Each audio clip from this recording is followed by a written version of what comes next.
Hey guys, welcome to Tempted Health. Let's check out this video called It's Another Epic History TV video, man. And possibly the final one of my channel, okay? Final one, like any video on my channel. The end of my channel, okay? I'm not going to be doing any reactions after this anymore. I would love to do, but, you know, I'm not getting any views and it's just not subscribers. I'm still stuck below 1,000 subscribers, and you know, it's been like 2 years, no improvement, nothing. And it's just YouTube and its flawed concept of, you know, promising new YouTubers, giving giving them support or anything. It doesn't. YouTube doesn't give a fuck about anybody. Like, make a channel of your own and start uploading content there. You won't get views immediately, not like immediately, but you know, you won't get views like one by one grow or anything. For at least a month you won't get any views. Really, that's the way it goes on YouTube. And after that, maybe one or two. And unless you got like you know, you need to have content that is like mind-blowing, like Mr. Beast or some shit. Only then you'll get that many like views and subscribers. Other than that, you probably won't, okay? But you know, you'll get very less, so less that, look at my situation, that's how it's going to be, okay? But yeah, this is going to be the last reaction in my channel. You know, whatever videos I'm going to be uploading, like 4 or 5 videos I'm going to upload today, and that's going to be the last. I'm not going to be reacting anymore. You know, I wish I had a lot of engagement, a lot of viewers and subscribers. Then I would love to do it. Like every day, I used to react to every day, but not anymore. It's over, you know. But this is the last, and this is the last Epic History TV video as well. You know, this is the last shit. We're at part 2 of this playlist. Called Islam's Golden Age, the Abbasid Caliphate, okay? And last time in the first video, it was all about how Islam, you know, how the Muslims used to, you know, translate text for their population, how they had this great big utopia called Baghdad, and how it was just fucking amazing. It was and the people were so, there was revolutionary women in there too, and it's like, wow, man, this is so amazing. And it's just there was a lot of tolerance. I said some really offensive things about the Islamic religion in that reaction, and that definitely will piss people off.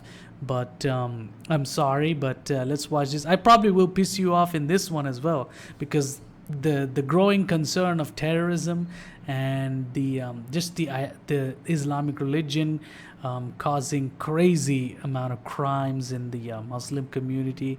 It's just you know, in India so many crimes happen based on and these are like most of them are like Muslims. They do the crimes a lot, and I blame the Islamic religion, because they are not like that. I don't believe human beings are capable of killing each other unless something motivates them. And you know, life is not so harsh that makes people want to kill each other. You know, it's just, it has to be something, you know, and it has to be a religion part of it. You know, the most you know, effective thing is probably the religion that's causing this. So Islamic religion, I don't really, you know, I don't know, you know, I have no problem with Muslims. I have no problem with people that follow Islamic religion. I have a problem with people that follow Islamic religion too hard. You know, it's just crazy, man. You know, take it too seriously and go do some crazy shit. You know, I even mentioned some crazy incidents that happen in India in my previous reaction. I'll put that reaction at the end of this video. But sorry for this long ass intro. Let's get into this final part of Epic History TV. Baghdad burns, fall of the Abbasids. Holy shit, I hope not. You know, because I like their Islamic history. It's fucking cool and rich with culture and everything. So amazing, like amazing culture, amazing people too. And I loved it. I love that history. I don't want it to fall like that, because I want it to flourish, because now the fucking Muslims, the Islamic religion has taken a demonic form. It's crazy. But let's watch it. 3, 2, 1, let's go. Okay, if you like this reaction, if you happen to like this reaction, please subscribe by the end of this, okay? But I shouldn't be asking that. This is the last video on this channel. So subscribe, unsubscribe, dislike, shit on them, all on my channel, fucking hack my channel. I don't give a fuck, okay? So whatever, let's go. 3, 2, 1, let's go. In the 8th century Middle East, a new dynasty seized control of one of the world's greatest empires, the Islamic Caliphate. The Islamic Caliphate. Though little remembered in the West today, the Abbasids reigned for 5 centuries. Whoa, 5 centuries. They oversaw an era of Islamic military dominance. City building. Oh. Brilliant scholarship. Like I said, even in the previous reactions, I wanted to play this game, Assassin's Creed Mirage. It's in Baghdad, so I wanted to play that, but you know, the games cost too much. They cost too much, man, too much. I can't play those games. All right, but whatever. And technological innovation. It has come to be remembered as Islam's golden age. Yeah, it literally is a golden age. This is the story age of the Abbasid Caliphate. Yeah, and so much like philosophy, so many different types of theories, you know, so many different types of people used to live in that golden age, and it's like so much tolerance. They even used to celebrate other holidays from different cultures, like Persian holidays and stuff. So that was like fucking shocking to me in my previous reaction. So I was like, man, this golden age was fucking phenomenal. This Islamic golden age, and it's like, wow, I wish it was like that now, you know? It just sucks. Part 2, the fall. Don't like that at all. I respect Islamic religion for what it used to be, but nowadays I can't even, like I even mentioned that one incident where these 2 barbers who happened to be Muslims, they attacked these 2 kids, just locked themselves in their neighbor's house, and then they slashed their throats, the kids, and they drank the blood apparently. And one of them, both of them ran away. One was shot and the other was apprehended. And there was no anger, no revenge, nothing to it. They just did it because they always wanted to do it, apparently. And I blame the fucking Islamic religion for that. It has to be that. That's the only reason what makes them, fucking do all this bloodshed stuff, That's what motivates them. It has to be. There's no other way. Like, they were not motivated by anything. So then what could be the motivation? The most strongest motivation of any Muslim is probably their Islamic religion, right? It has to be. It's great to welcome back as video sponsors Raid Shadow Legends, the hugely successful fantasy tactical battle game for mobile. Raid's latest and most fearsome opponent is the six-headed Hydra clan boss, each head with its own vicious traits. The Head of Decay turns your own healing powers against you, weakening squad members even as you heal them, and casting powerful protective shields around other Hydra heads. The Head of Wrath must be taken down with swift, brutal economy of force, because once you've hit it 15 times, it triples its attack power to strike back with devastating force. You can also take part in a new clan-based competition, Hydra Clash, in which you and 4 other clans compete to inflict the most punishment on the Hydra, with lucrative rewards on offer. It's the stunning visuals and countless tactical choices that we enjoy most about this game, and we're sure you'll love it too. If you're not playing Raid already, use the link in the video description or scan our QR code to get started with epic champion Drake and other great bonuses. Thanks again to Raid Shadow Legends for sponsoring this video. They're still sponsoring this. Alright. And Al-Rashid has sown among them constant warfare. So woe to the subjects in the future. Ibn al-Kifti, historian D. 1248. We've gone from 600 AD in the first part, from then to now, like 1200. Holy shit. That's a lot of progress. The Abbasid Caliphate, had flourished under the reign of Caliph Harun al-Rashid. And to ensure its continued success, he arranged his succession in a way that he believed would ensure stability and peace.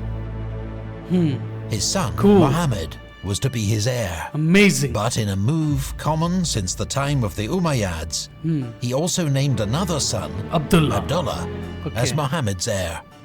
Okay. It proved a recipe for disaster. Oh shit. Really? Oh. In 809, in Baghdad, Muhammad succeeded his father as caliph, taking the title Al-Amin, the Trustworthy. Trustworthy. His half-brother, Abdullah, became governor of Khorasan with the title Al-Ma'mun, the Trusted One. Rival factions soon formed at both courts. In Baghdad, Al-Amin's advisors urged him to remove his brother from the succession. And just a year into his reign, he tore up his father's arrangement. Oh. Al-Ma'mun was furious. Fraternal distrust exploded into civil war. Oh my god. Oh god. Al-Ma'mun's Honestly, dude, any country that falls, you know, it's not because of like external pressure or, you know, invasion or anything. It falls because of the whatever is in the core of it, you know, in problems. The problems from the inside they literally give you a death blow, you know. So if you have a country, if you live in a country that is having a fucking crazy meltdown and problems of its own, you bet that something dangerous is gonna happen to that country in the future.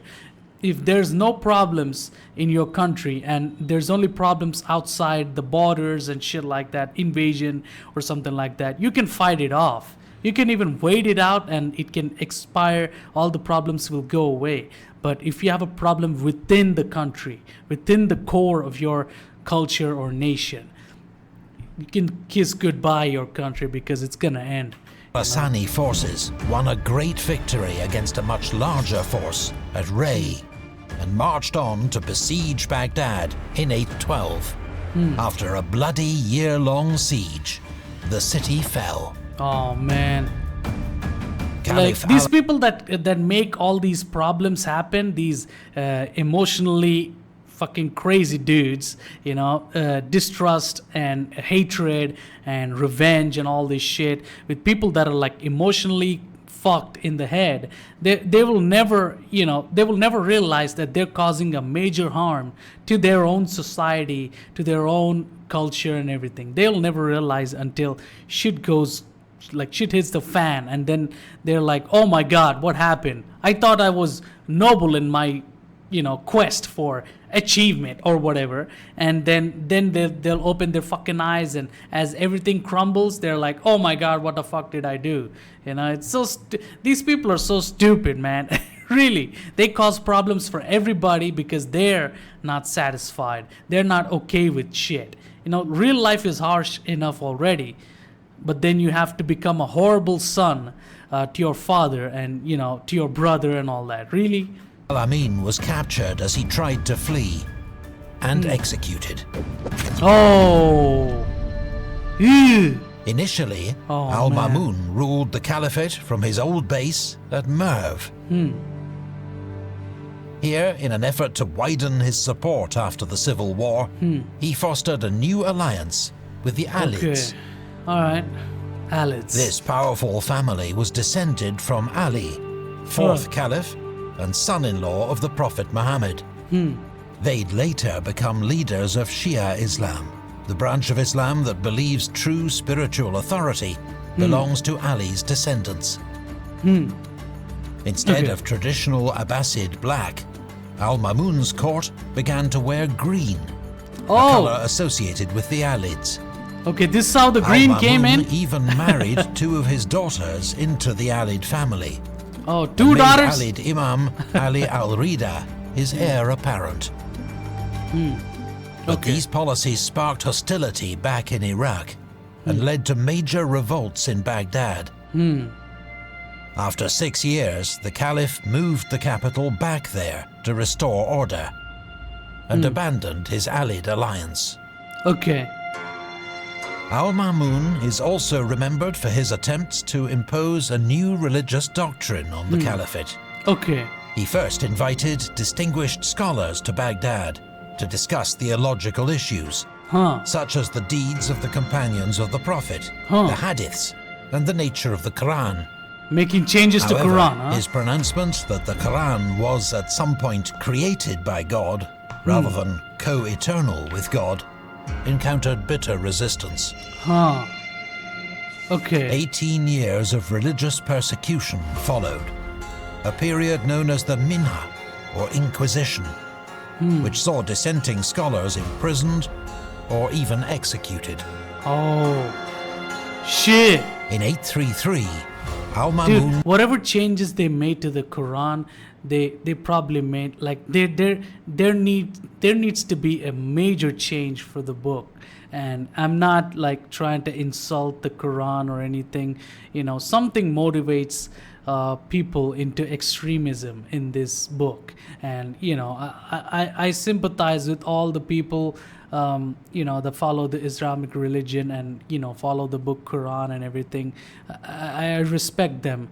But, you know, I also sympathize with them because they just want a religion, a strong focus, a strong control of their lives. These people want something to really worship and, you know, I guess progress for the future and stuff, you know, but it something is wrong with the book. Maybe we need to, maybe you know, not us, but, you know, the Islamic, you know, the Muslims need to change things that are like crazy and like you know, what do you call extreme stuff.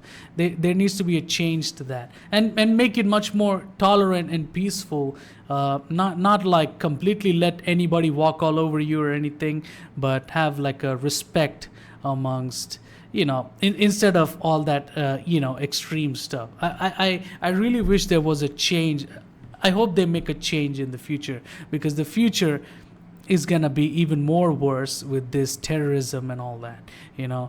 I'm just saying, you know, just saying. And also, like I mentioned that in the previous video as well, there's something wrong. Something motivates, you know, a lot of people to you know, attracts. This book Quran attracts a lot of people. The Islamic religion attracts a lot of people that want focus and control and everything. You can see, like, you know, this Andrew Tate guy, right? You know how he is like a follower of Islam and everything, but it's not like he's like complete, like extreme follower, you know, because he's never going to be. But the book wants you to be extreme in a ways. If the book has some text written in it, like, you know, if somebody doesn't believe in Islam, then you teach them, you beat them or something like that. So, you know, there's some extreme things in there. So, you know what I mean. You know, we need to make changes, at least, or the Islamic people need to make a little bit of change to the book. You know, that's all we want is respect, no matter what religion it is. You know, it doesn't, this whole conversion thing, forcefully convert people and all that. This thing is gonna end up becoming a whole big ass another World War III or some shit, because this shit needs to stop. Okay, it's, you know, life is diverse. It's not, you know, one-way street.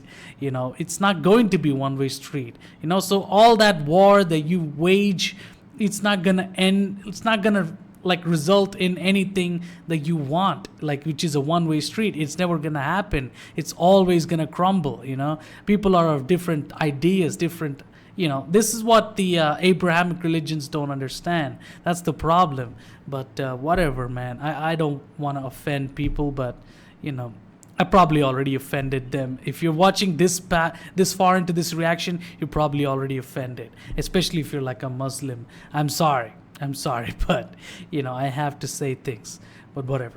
Was succeeded by his brother, who took the title Al-Mutasim.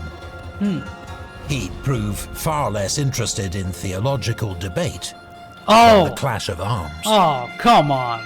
Really? Really, who are these people that become so important as soon as they're born, and then they're so idiotic?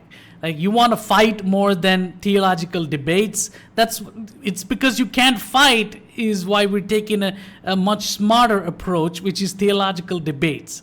But nah, he wants to go back to like fucking cave dwelling, early man days where people just fight for no reason. Really, dude.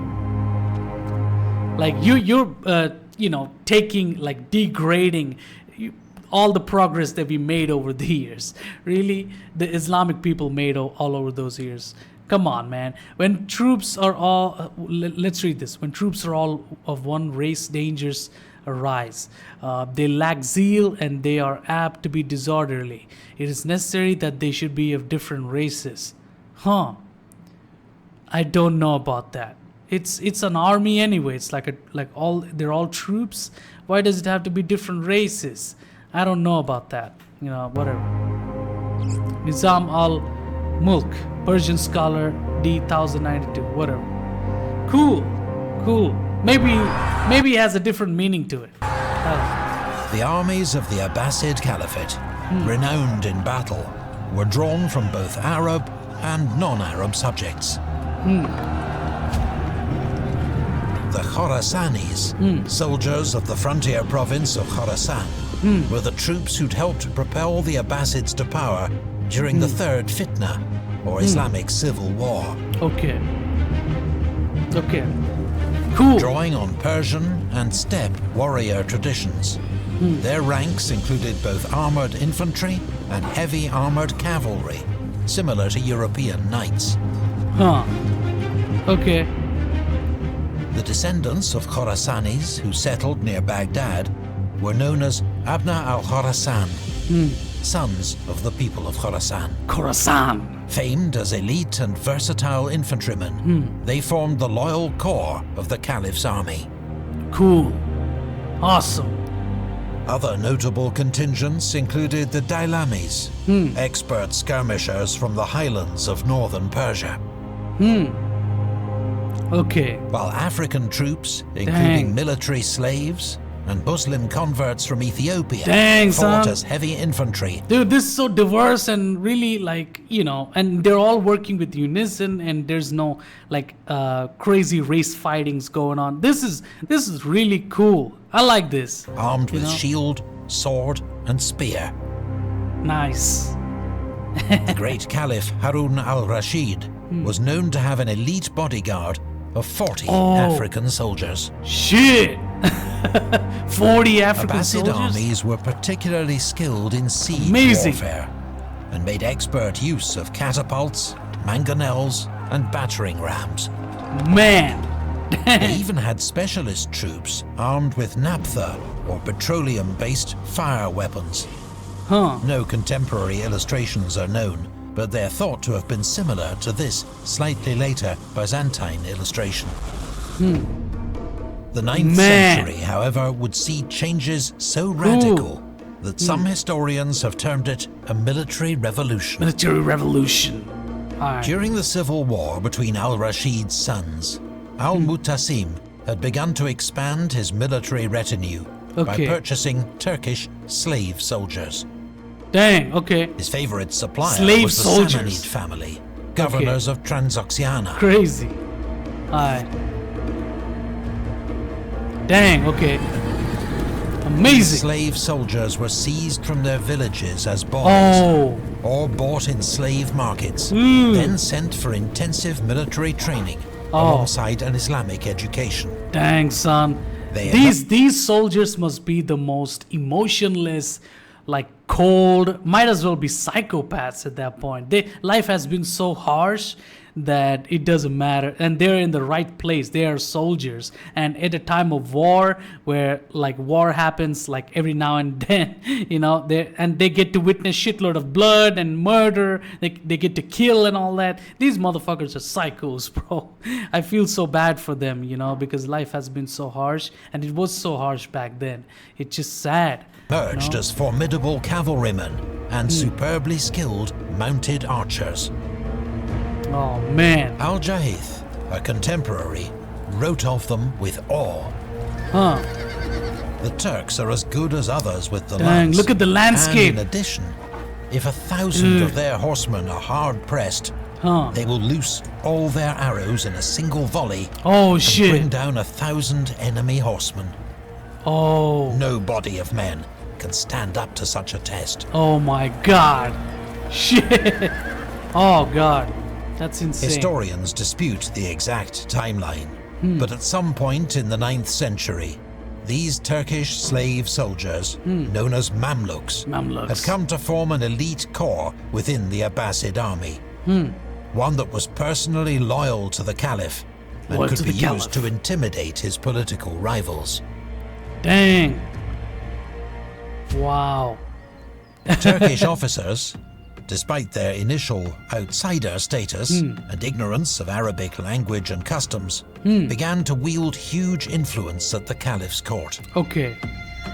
Dang, son. This offended the old nobility. My god, everybody gets offended over everything. Many of whom also stopped receiving traditional diwan payments for their military service. The discontent even pushed some soldiers to riot in the streets of Baghdad. God. Soldiers are rioting. Holy shit. To ease tension, Not the regular public, it's the soldiers that are rioting. Al-Mutasim constructed a new city for the Turkish military elite, Samara. Samara, okay. This was where he garrisoned the Turks and rewarded their commanders with land. Wow, look at that. And it's where, in 848, work began on the My world's God. largest mosque. And it's This is supposed to be the ground for a big mosque? Dude, this thing is so big, and I bet they practice over here with the horses and all that. I could be wrong though. Dang, it looks so big. You see, this is like development. This is how you progress and make things and get better at whatever you're doing and stuff. Look at this shit. Amazing. Spiral minaret. Oh, okay. Al-Mutasim's reliance on slave soldiers to shore up his power had destroyed centuries of military tradition. And it had sown the seeds of future turmoil. Wow. Shit. 2 years later, the Caliph led his formidable new army against the old foe, the Eastern Roman or Byzantine Empire. Oh shit! The campaign ended in a great victory. Oh. The capture and sack of Amorium. Okay. Dang, son! O day of the Battle of Amorium, our hopes have returned from you, overflowing with honey-sweet milk, wrote Arab poet Abu Tamam. Cool. But even such victories failed to ease the tension between Turkish officers and Abbasid nobles. Fuck. Some nobles even plotted to overthrow Al-Mutasim and expel the Turks. But their conspiracy was discovered, and they were executed. Shit! Oh man. So much conflict and struggle. Dang, man, these people are like, dude, they're, and also like it looks like they get easily offended and stuff, you know. And you know, I don't blame them. You know, things are really hard, like crazy, and you know, conflicts would rise no matter what how much you stop them, you know. So it's like you can't avoid it. You know, you even if you're like a peaceful person, you have to join someone because it's all out war everywhere, you know. Okay, what is this? The Turks have become master of the realm. The world must fall silent and obey. Dang. Masudi, historian 956. Dang, son. Cool. Al-Mutasim was succeeded by his eldest son, Al-Wathiq. Following his unexpected death, a second son, Al-Mutawakkil, took the throne, backed by the Turk generals.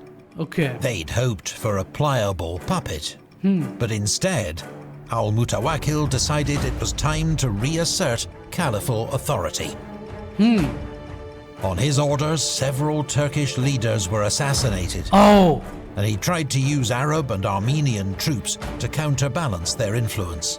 But the Turks struck back. Oh shit.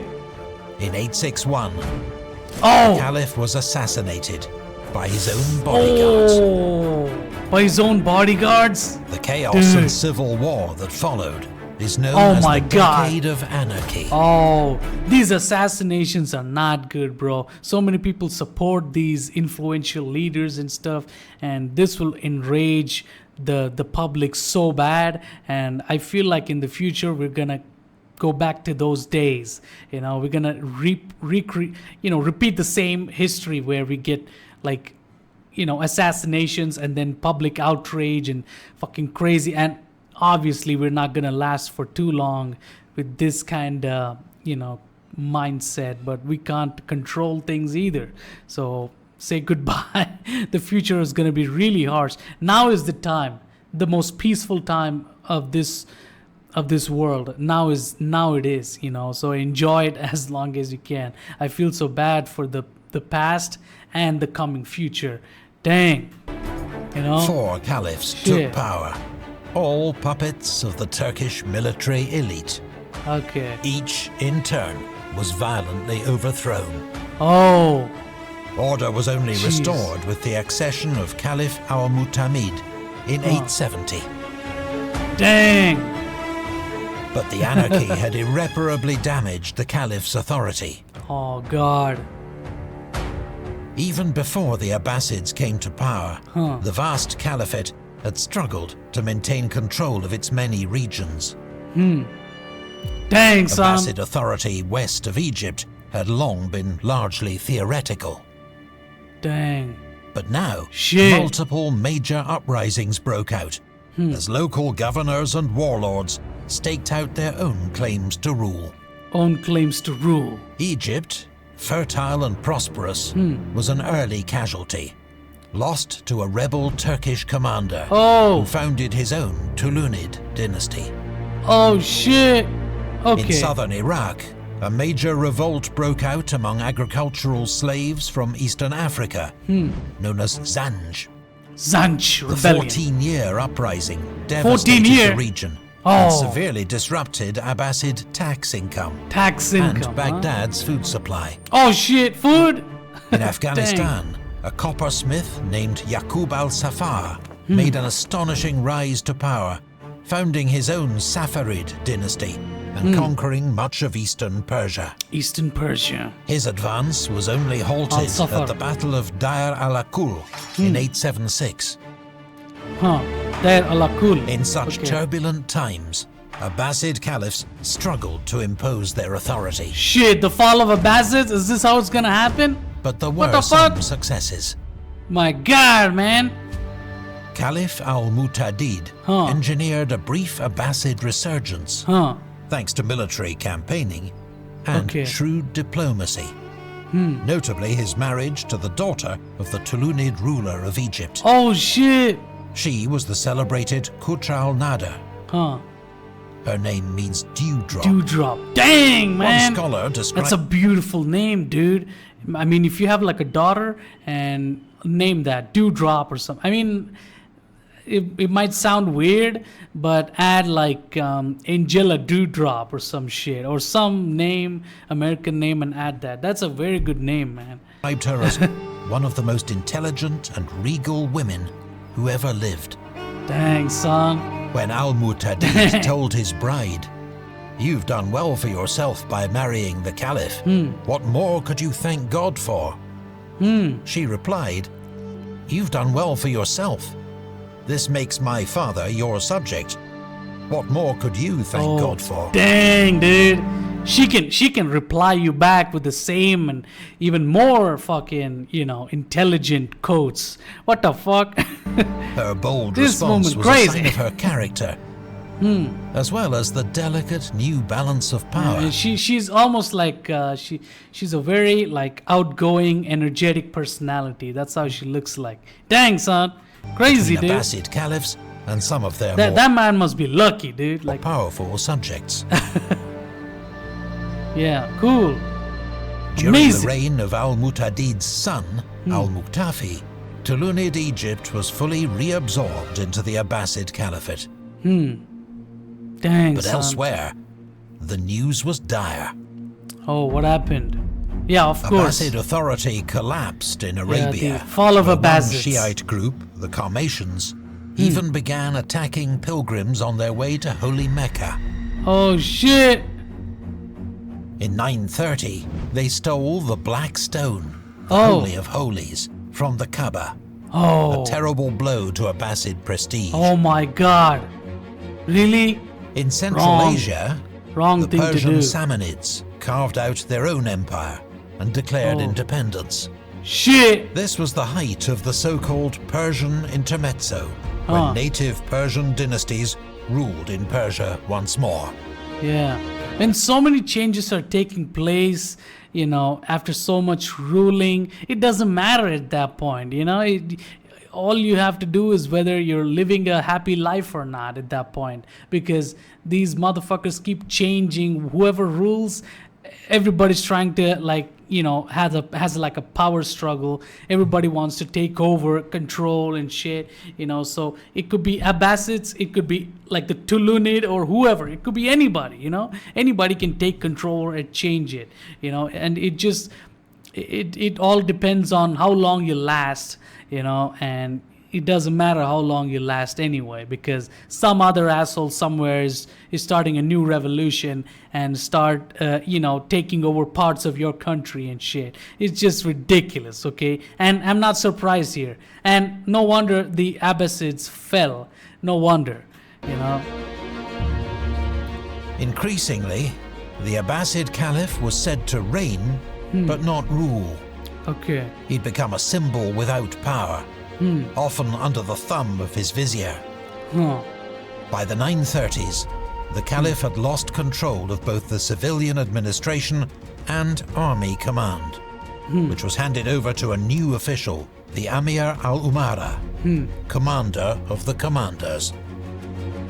The final Okay. humiliation came Oh. in 945. Jeez. The Buyids Final were humiliation. Shiite warlords from the Dailam mountains of northwestern Persia. But their first success was in Fars, before they went on to seize control of Persia and Iraq.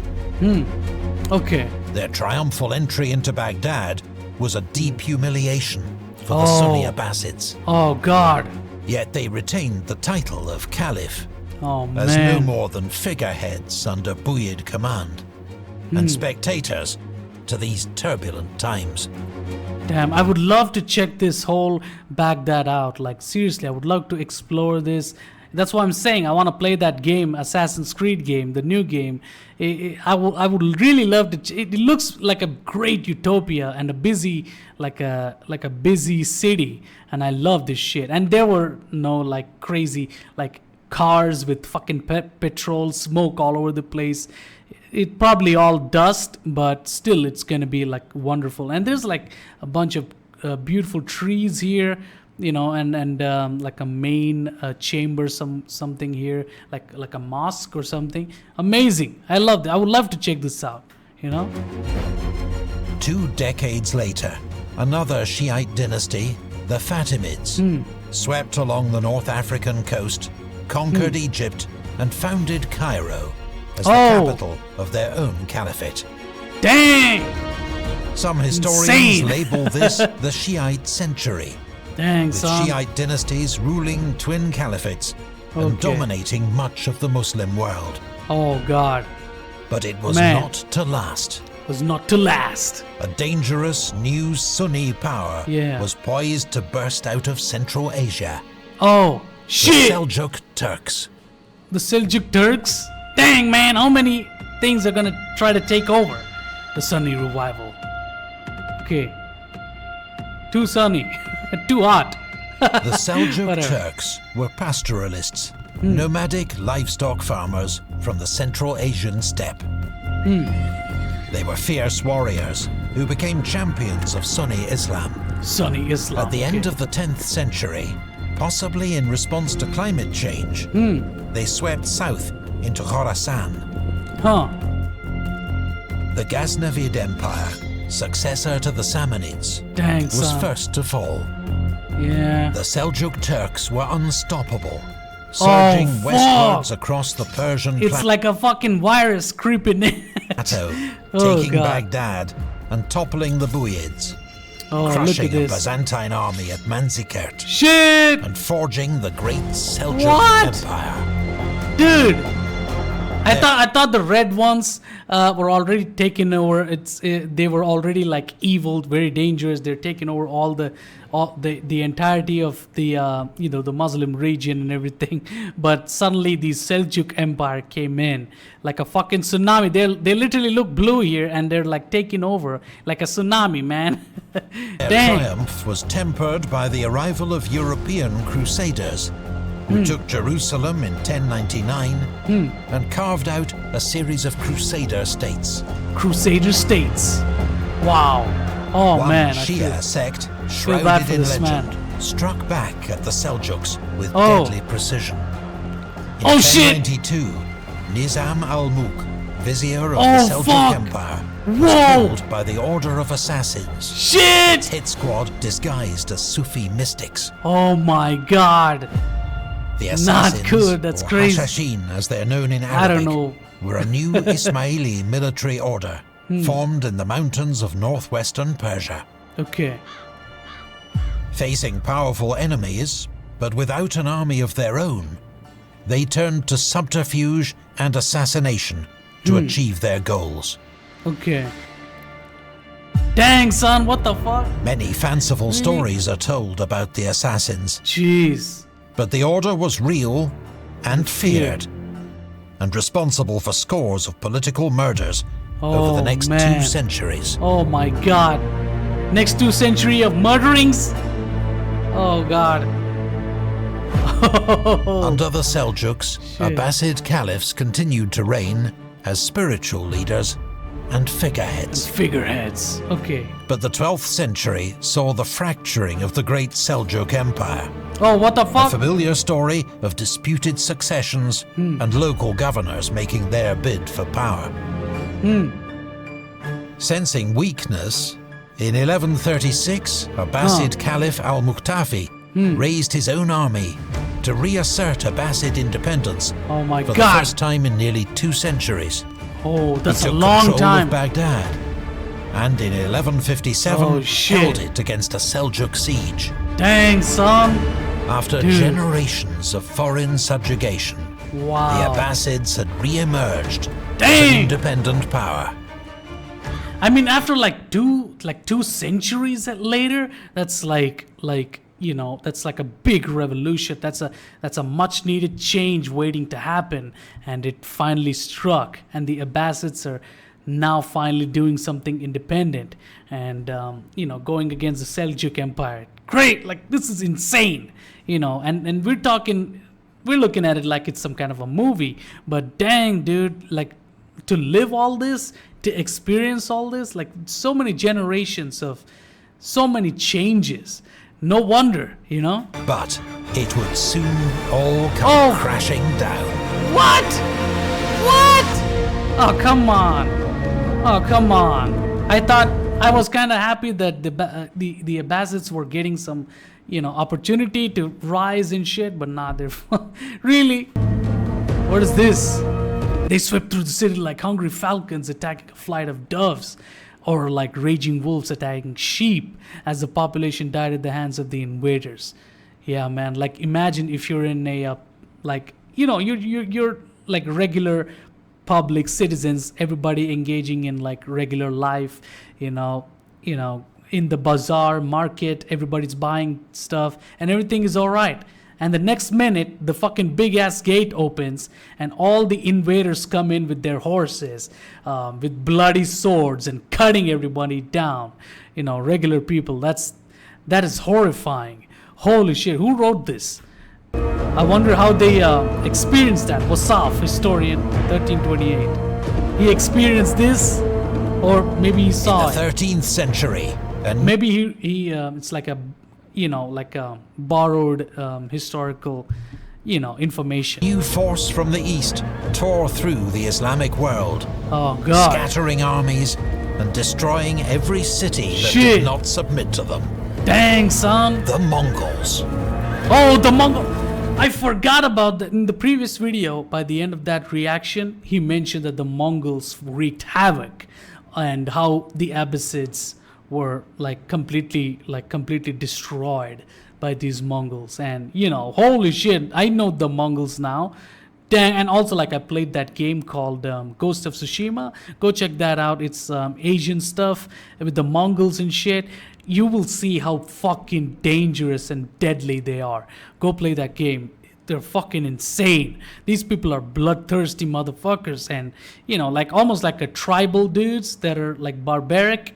You give them swords and shields and fucking armor and horses and shit, that they'll go on to do this. The Mongol army. Dang.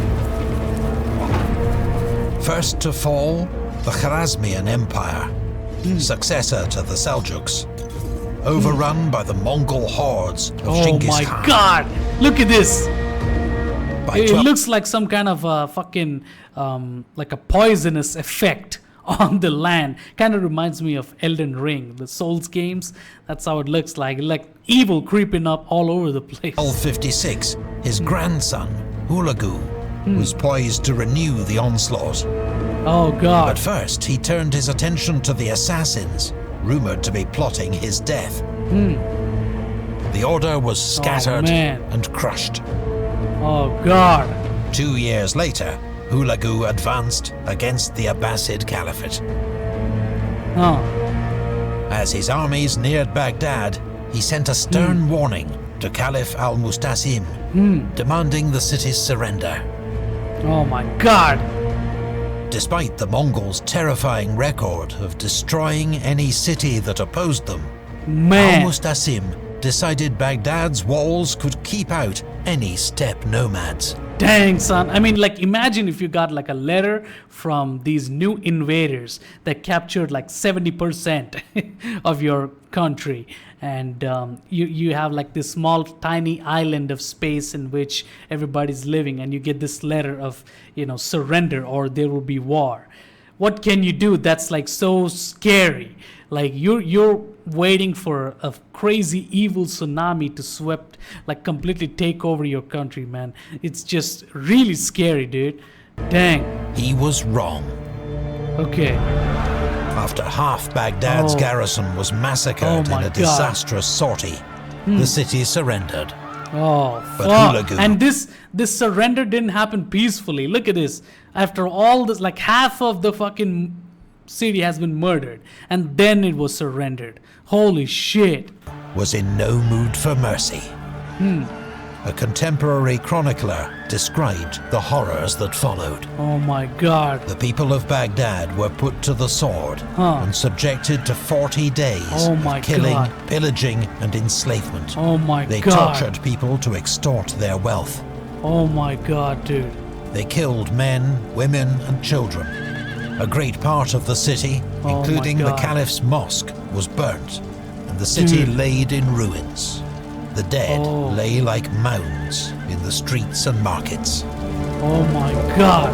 This is devastating, man. Imagine 40 days of just people. Imagine if you're a normal citizen in Baghdad, and the invaders are here after giving you the letter of surrendering. You didn't do it peacefully, I guess, and now they're here, and for 40 days you just saw people dying like nothing.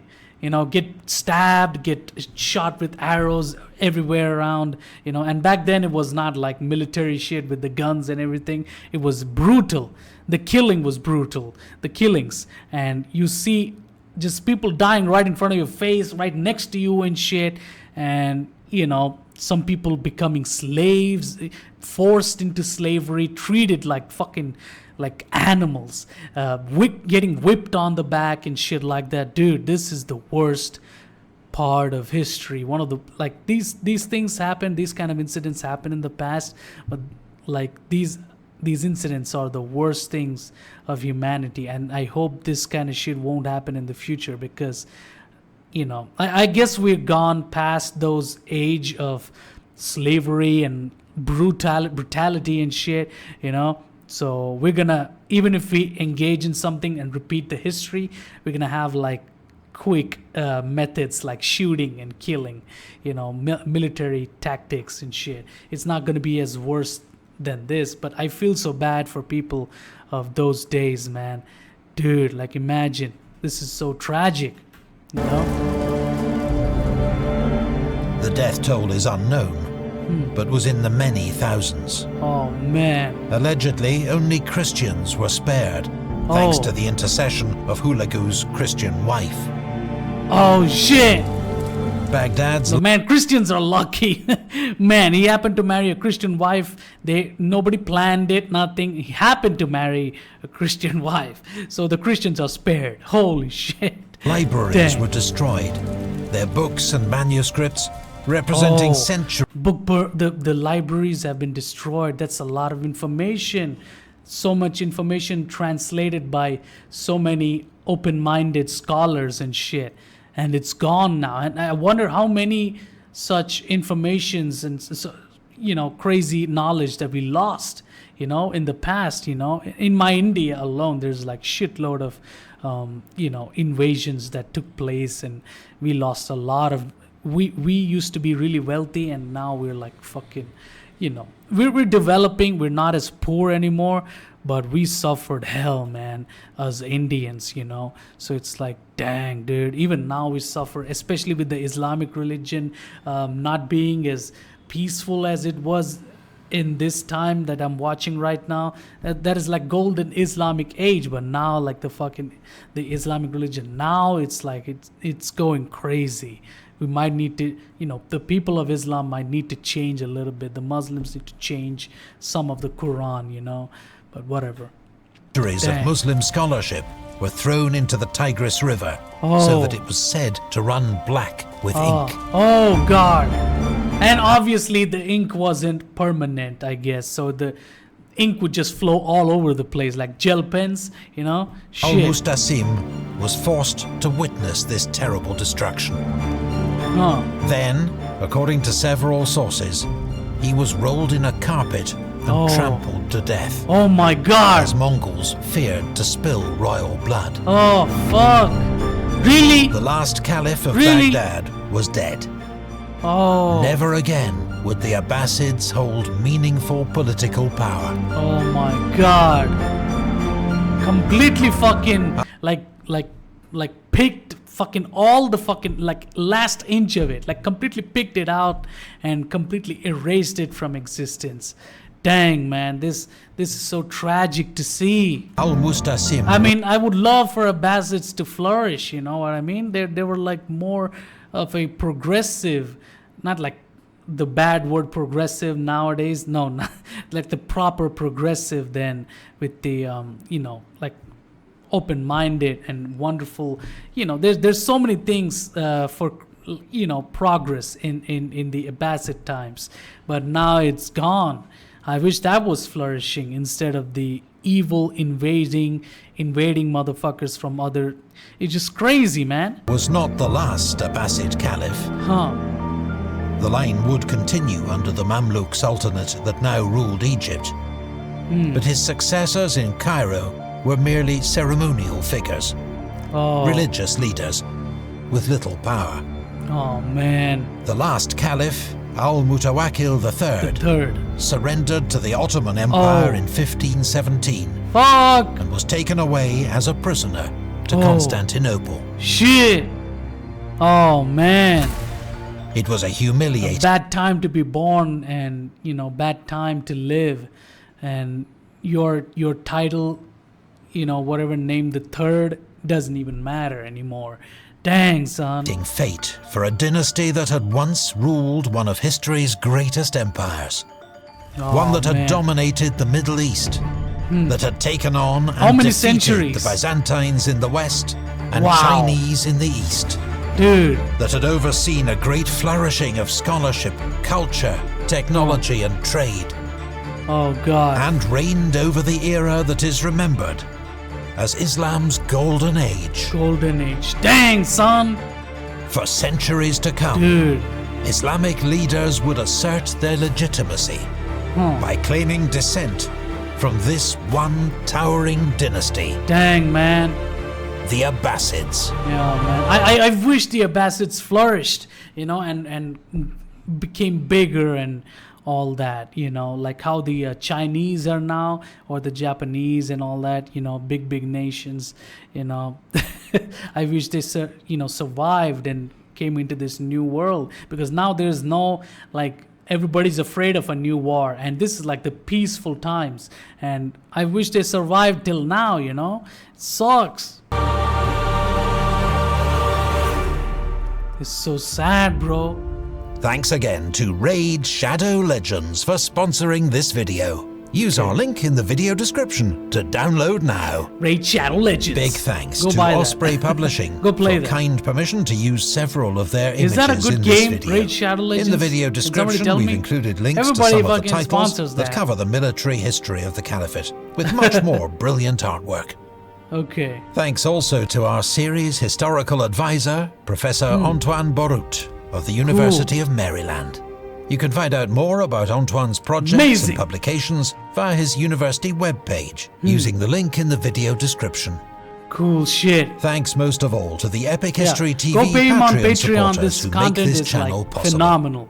Visit our Go pay him. Patreon page to find out how you can support our work, help choose future topics, and get ad-free early access to new videos. Yeah, go pay him on Patreon, okay? Amazing shit. Alright. Crazy. Okay, that's the end of this.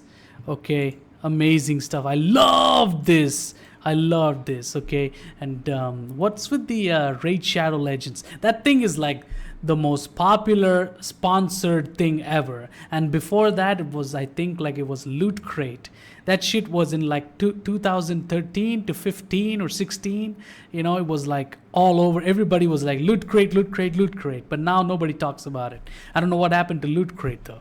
Okay, but yeah, go play the Shadow Legend, Raid Shadow Legend. And now Raid Shadow Legends, nobody talks about it, because in like 2018, 19 or 17, at that time, this fucking Raid Shadow Legends was so popular then, so go go play that game, I guess. Nobody talks about it now. What is the most crazy sponsorship nowadays? I would like to know. Maybe it's like the Raycon earbuds, okay, but whatever, okay. But Baghdad burns, fall of the Abbasids. I feel so bad for the Abbasids, dude. And honestly, dude, I don't think it's like a humiliating defeat, really. It's they rule for so many centuries. It's time, I guess, for them to end, and they also didn't have the fight to keep up. I guess they tried their best. And obviously, after all those centuries of ruling, there's going to be new revolutions. People are never satisfied with what they get. They're always trying to fight. They're always trying to take over and shit. And the Islamic religion, the whole culture of Islam is like, constant, what do you call it? Uprisings, constant disagreements. Because the focus of Islamic religion is so strong. It literally wants you to believe and make others believe, convert them and shit. If they don't believe, then go beat them or something like that. There's so much extreme stuff in it that it's gonna crumble within itself at some point. Even if you made the whole world like Islamic, religion only, it's gonna have a crumbling even amongst the people that believe in it hardcore. Even they would fight because it's the religion itself is so strong, and it's it's an Abrahamic religion, so it's gonna happen. And the same goes for Christianity, but the Christians are not. I don't think they're like super violent about it. But it's the same thing in a different way. Okay, I don't know. Maybe I'm wrong. Because I'm not a Christian or Muslim, so I have like a biased thought, I guess. But it's all crazy. Okay, it's all crazy, and I wish the Abbasids survived. Not as like big, like ruling utopia or anything, but it survived like how Sri Lankans survive. The French survived till now. That's how I wish they survived, but they were completely murdered, and the line of Abbasid had been completely ended. The last one was taken as a prisoner. Holy shit. And he was the third of some last man that was living. He was like the third, like his son, third one. You know, it's just it's insane. Generations of changes. The only way to survive generations of changes is if, you know, people believe in the religion strong enough to survive, and there shouldn't be any infighting among the religion. You know, only then a religion can survive for like infinite times. You know, because if there's like infighting happening every now and then, people fighting amongst each other, even though they're of the same religion, and they're fighting amongst each other for the religion, then you can kiss the religion goodbye, because it's gonna fall multiple times and completely die off in the future someday. You know, that's bound to happen. So you need to have a religion that is not crazy and that is not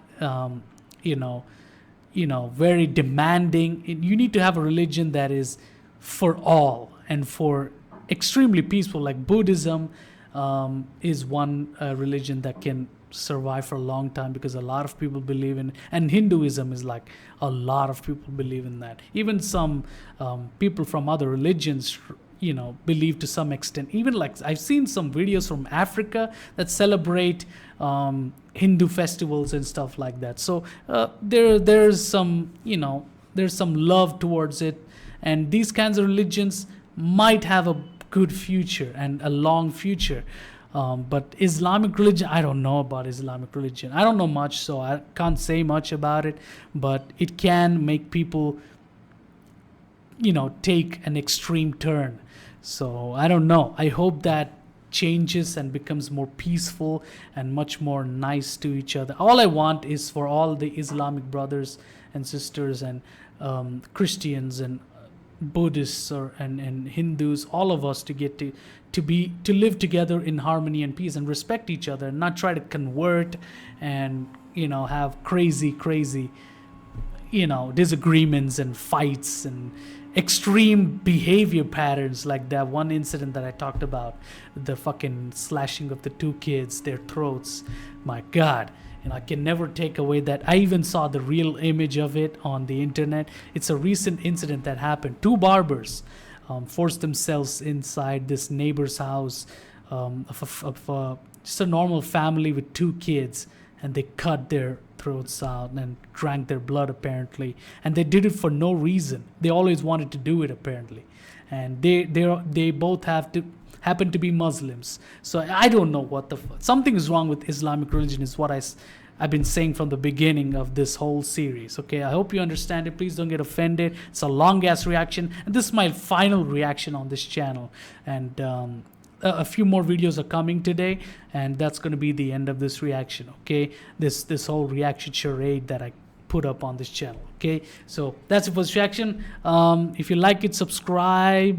It doesn't even matter. Unsubscribe if you don't like it. If you're offended, dislike, drop a hateful comment, shit all over the comment section, shit all over my channel, fucking hack my channel, fuck my channel, whatever. Do whatever. This channel has been dead since the beginning, and I continued it for like 2 years like a dumbass. So I hope you enjoyed it, and I'll see you guys later. I hate the fact that I became a reactor, okay? I hope you enjoyed it, and I'll see you guys later. Fuck this. Fuck my life. Bye.